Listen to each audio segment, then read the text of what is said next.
یہ نیا ٹیسٹ جسم کے اندر پروسٹیٹ کینسر کی علامتیں تلاش نہیں کرتا، بلکہ ان مردوں کی نشاندہی کرتا ہے جنہیں پیدائشی طور پر پروسٹیٹ کینسر ہونے کا خطرہ زیادہ ہے۔ لعاب کے تجزیے سے ڈی این اے میں 130 تبدیلیوں یا میوٹیشنز کا پتہ لگایا جاتا ہے۔ ان میں سے ہر ایک تبدیلی پروسٹیٹ کینسر کے خطرے کو بڑھا سکتی ہے۔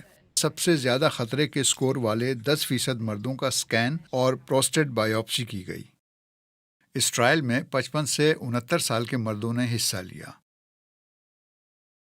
745 مردوں میں پروسٹیٹ کینسر کا زیادہ خطرہ پایا گیا۔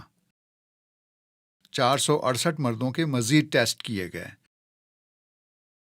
ان میں سے 187 میں پروسٹیٹ کینسر کی تصدیق ہوئی۔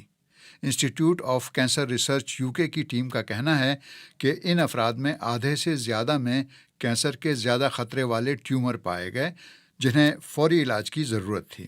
یہ ٹیسٹ فی الحال یورپی نژاد لوگوں پر آزمایا گیا ہے اور یہ ثابت ہونا باقی ہے کہ یہ جان بچانے میں مؤثر ہے۔ یہ ظاہر کرتا ہے کہ ہم پروسٹیٹ کینسر کی تشخیص کے بہتر طریقے تلاش کر رہے ہیں۔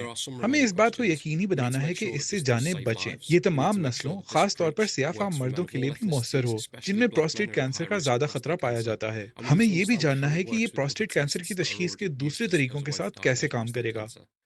اس سے پہلے کہ برطانیہ میں زیر استعمال پروسٹیٹ کینسر کی اسکریننگ کے طریقوں میں لعاب کا یہ ٹیسٹ شامل کیا جائے، اس کی بڑے پیمانے پر آزمائش کی جائے گی۔ ماہرین کہتے ہیں کہ اگرچہ ٹیسٹ کی کارکردگی امید افزا ہے، تاہم اس کا استعمال عام ہونے میں کئی سال لگیں گے۔